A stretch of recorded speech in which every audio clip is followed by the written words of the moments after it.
Sobre la condena, 1938, y la liberación de los escritos, 1996. Primera parte. La condena de los escritos. Luisa acepta humillada la condena de sus escritos. Para que el inicio de la causa de beatificación de Luisa se llevara a cabo en la solemnidad de Cristo Rey del 20 de noviembre de 1994, tuvo que pasar un largo tiempo en medio de muchas dificultades. Imaginémonos, había que superar nada menos que la condena que sufrieron sus escritos en 1938. La historia de todo el proceso hasta llegar a este momento ha sido largo y penoso. Todo inició con el siguiente decreto de la Suprema Congregación del Santo Oficio, 13 de julio de 1938. Con aprobación general de la Suprema Congregación del Santo Oficio, los eminentísimos y reverendísimos señores cardenales, encargados de proteger las cosas de fe y de costumbres, habiendo precedentemente recibido el consentimiento de los reverendos señores consultores, condenaron y obligaron a poner en el índice de los libros prohibidos los libros que aquí mencionamos, escritos por Luisa Picarreta y que otros han cuidado y publicado varias veces en varios sitios. Son los que siguen. Número 1. El reloj de la pasión de nuestro Señor Jesucristo con un tratado sobre la divina voluntad. Número 2.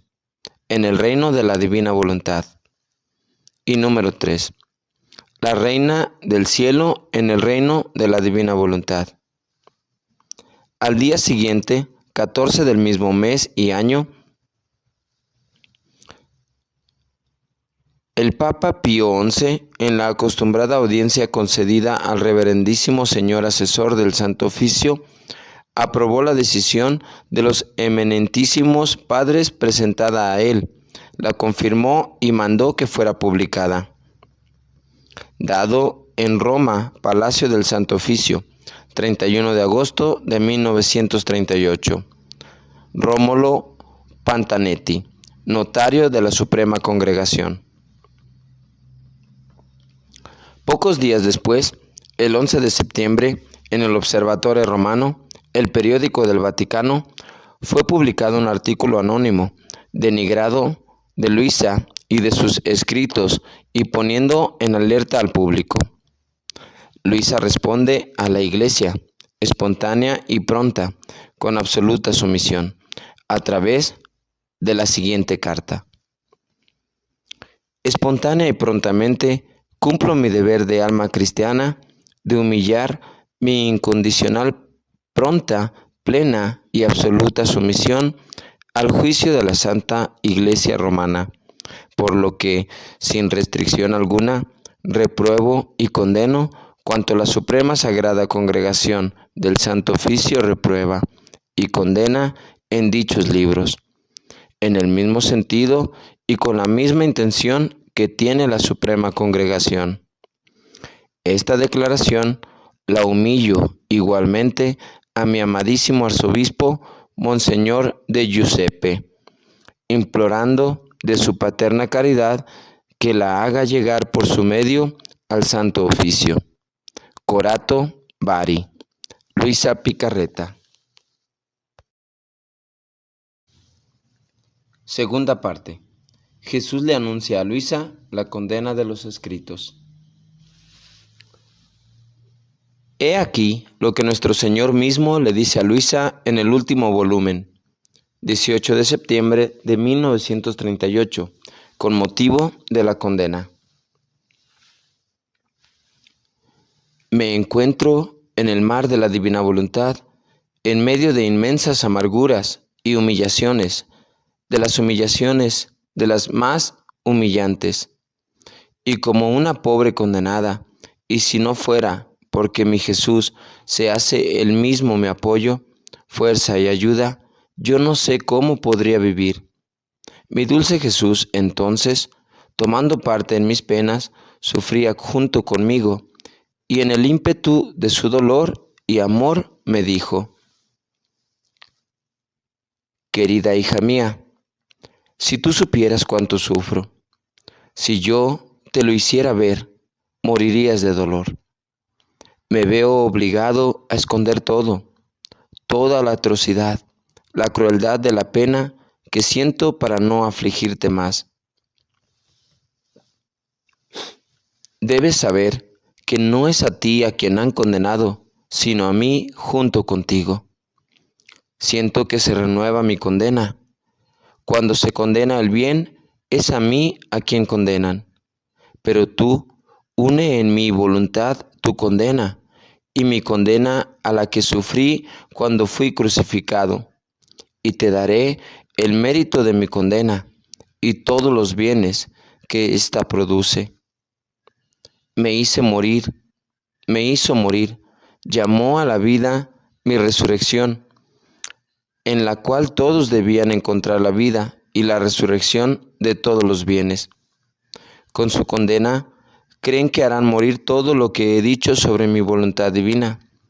Yo, en cambio, permitiré tales flagelos e incidentes tristes, que haré resurgir mis verdades más bellas, más majestuosas entre los pueblos.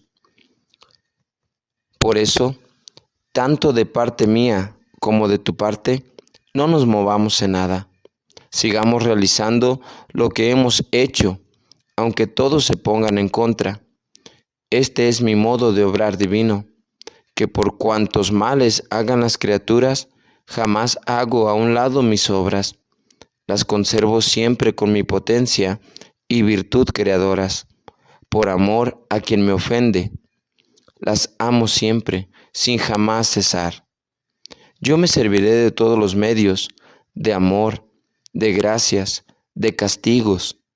Tocaré a las criaturas por todos lados, para hacer que mi voluntad reine, y cuando parezca como si el verdadero bien debiera morir, resucitará más bello y majestuoso.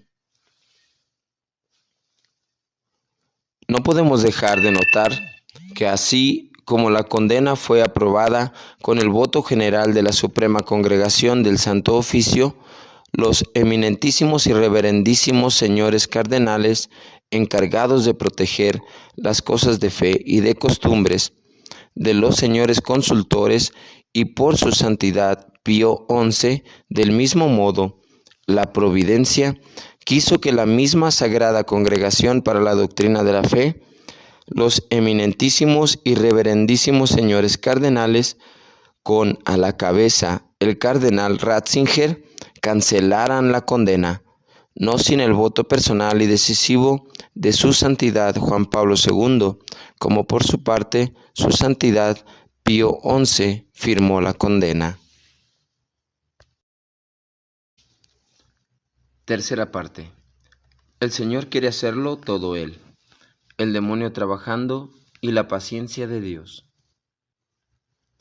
Los enemigos, por lo que se ve, eran poderosos y se habían infiltrado hasta no se sabe dónde. La condena fue del todo inesperada e inexplicable desde el punto de vista humano, pero ciertamente desde el punto de vista divino no podía faltar, pues no puede darse que una obra de Dios no sea honrada con la corona de la persecución, y definitivamente, de acuerdo a la grandeza de la misión, así debía ser la persecución. Hubo muchos intentos para obtener alguna aclaración, para quitar aquello que la Suprema Congregación del Santo Oficio considerara contrario a la santa doctrina de la fe, para que, quitando lo que estaba mal, se pudieran seguir publicando y continuara el bien que estaban ya haciendo estos escritos. Claro, con qué gusto habrían dicho que estaba mal, para con razón suficiente justificar la condena. Pero nada, porque no había nada. De lo contrario, habría ido de por medio la honra de obispos, de revisores eclesiásticos y hasta del mismo San Aníbal María de Francia. En una carta de Luisa que conservamos, escribe: Siento lo del padre Beda. ¿Por qué los manuscritos no llegaron a Roma? ¿Quién lo impidió? Mientras yo sé, de fuente segura que en el Santo Oficio había peticiones de todas partes que querían que los escritos salieran a la luz. Por lo demás, se ve que el Señor quiere hacerlo todo Él, si no hoy, mañana. Pero para que se aclarara todo, era necesario que pasaran muchos años. Apenas Luisa Picarreta murió, su último confesor, don Benedetto Calvi, se dedicó a recoger y ordenar del mejor modo posible todo lo necesario para el inicio de la causa de beatificación, de la cual él estaba seguro algún día se llevaría a cabo. Muy feliz estará ahora que todos sus esfuerzos se vieron premiados. Realmente, sin todo lo que él hizo, mucho o muchísimo de todo lo que se tiene para el proceso de beatificación se habría perdido.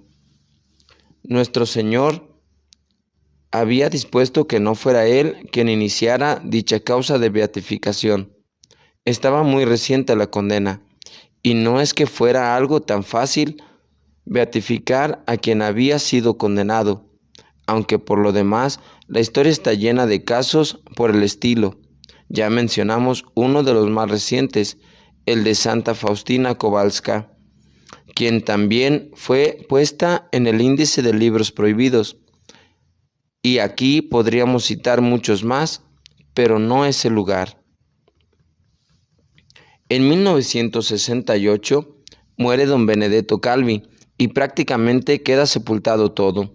Quedaba como único testigo la señorita Rosario Bucci, a quien, como lo testimonia ella misma, Luisa le dijo un día que ella habría de ser la primera persona que diera su testimonio.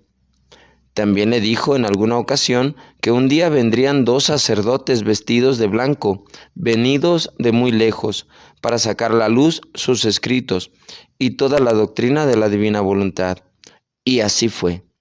¿Cuál no habría sido su sorpresa cuando se encontró un día al abrir la puerta de su casa con estos 2 sacerdotes con su hábito blanco y que además se presentaron como hijos de la divina voluntad? Sí, llegó un día de 1974 a Corato, una comunidad que había nacido apenas unos 4 años atrás y que se llamaba Legionarios Blancos de Nuestra Señora, pero que con motivo de la lectura de alguno de los escritos de Luisa Picarreta se había transformado totalmente, al grado que con una nueva aprobación de su obispo cambió de nombre a Hijos de la Divina Voluntad, nacida en Frascati, diócesis suburbancaria de Roma. Pidieron al entonces obispo del lugar que les permitiera trasladarse a la ciudad de Corato, ciudad natal de Luisa. Estos hombres pidieron al entonces obispo del lugar que les permitiera trasladarse a la ciudad de Corato, ciudad natal de Luisa, para en el lugar poder profundizar más seriamente el estudio de los escritos de la divina voluntad, que Luisa escribiera y asimismo investigar para ver las razones por las cuales su proceso de beatificación no había iniciado. Fue así como los miembros de esta comunidad se dieron cuenta de que algunos de los escritos de Luisa Picarreta habían sido puestos en el índice de libros prohibidos por el entonces Santo Oficio. ¿Cuál no habría sido su sorpresa? Apenas había nacido la comunidad y ya pesaba sobre ellos una condena. Y como hijos de una condenada, así fueron tratados por muchos años y por diferentes lugares del mundo. No obstante, conociendo que no había nada condenable en dichos escritos, decidieron investigar y hacer lo posible para dar inicio al proceso de beatificación. El entonces obispo de la diócesis de Trani, diócesis a la cual pertenece aún hoy la ciudad de Corato, les dio entonces una carta en la que se les autorizaba a recoger toda la información necesaria para iniciar el proceso de beatificación, esto es, elaborar el documento de la conveniencia de la causa de beatificación de Luisa Picarreta. El obstáculo mayor fue siempre la condena. Para dar inicio al proceso era necesario que la Sagrada Congregación para la Doctrina de la Fe diera su nihil obstat, pero parecía que sí había un obstáculo, y era precisamente la condena. Pasaron los años y la comunidad tuvo que dejar la diócesis, quedando todo otra vez como sepultado, pero sepultado como la semilla que debe enterrarse y perderse en la tierra para que fecunde a su debido tiempo. También en los corazones de los miembros de la comunidad había quedado bien sembrada la semilla y era alimentada constantemente en el silencio, nutriéndose de dichos escritos y de la oración, haciendo fuerza para que la condena fuera levantada. Y por supuesto, no sin persecución, hijos de una condenada. Cuarta parte. Se levanta la condena por su santidad Juan Pablo II. El obispo de Trani, el 20 de noviembre de 1994, solemnidad de Cristo Rey, comienza el proceso de beatificación de Luisa. Años después, la providencia fue moviendo las cosas, y como ya sabemos, fue beatificado el padre Aníbal María di Francia en 1991. Seguramente esto dio motivo a que se movieran las cosas. De hecho, en una ocasión recién beatificado el padre Aníbal, Monseñor Giuseppe Carata, el entonces obispo de la diócesis de Trani, dijo: con la beatificación del beato Aníbal María de Francia, han sido aprobados también por la Iglesia sus escritos, y por lo tanto también sus prefacios a las obras de Luisa, obras que el mismo santo canonizado el 16 de mayo del 2004 publicó por primera vez, y como hemos mencionado, él mismo aprobó poniendo su nihil obstat. No obstante, todo debía quedar claro, y seguía siendo necesario que se quitara la condena. Pasaron aún algunos años, y finalmente la intervención del Santo Oficio fue cancelada el sábado santo 2 de abril de 1994, con el voto unánime de los cardenales de los diferentes dicasterios romanos, incluyendo el voto y aprobación de su santidad Juan Pablo II. Con esto se podía proceder al inicio oficial del proceso de beatificación de Luisa Picarreta. Se preparó, por lo tanto, todo, y Monseñor Carmelo Casati, obispo de la diócesis de Trani, dio inicio con una solemne ceremonia el día 20 de noviembre de 1994, solemnidad de Cristo Rey. Varios meses después, el 30 de enero de 1996, después de 58 años de cautiverio, fueron liberados los escritos de Luisa que habían sido secuestrados. Algunos de los miembros del tribunal de la causa de beatificación de Luisa Picarreta fueron autorizados por la Sagrada Congregación para la Doctrina de la Fe para sacar copias de los originales que se conservan en el archivo secreto del Vaticano, para poder así servirse de los originales manuscritos de los volúmenes de Luisa para la continuación de la causa. En junio del 2005 concluyó la fase diocesana de la causa de beatificación de Luisa Picarreta, como lo comunicó oficialmente la Arquidiócesis de Trani Biseglie Barlete Nazaret el 4 de junio de dicho año, y así realizaron un comunicado. Esperamos ahora que la historia haga justicia a la pequeña hija de la divina voluntad, pero más aún a nuestro Señor mismo, quien, como Él mismo dijera a Luisa: es a mí a quien han condenado. Pero sabemos bien que para que sean rehabilitados totalmente los escritos de Luisa, y por lo tanto nuestro Señor mismo, el mejor modo es vivir la plenitud del reino de la divina voluntad que el Señor le enseñó y que ya muchas almas están gozando de los efectos tan beneficiosos que trae consigo este vivir en la divina voluntad, dándole a Dios toda la gloria que Él desde toda la eternidad ha esperado recibir de parte de todas las criaturas, gloria digna de un Dios.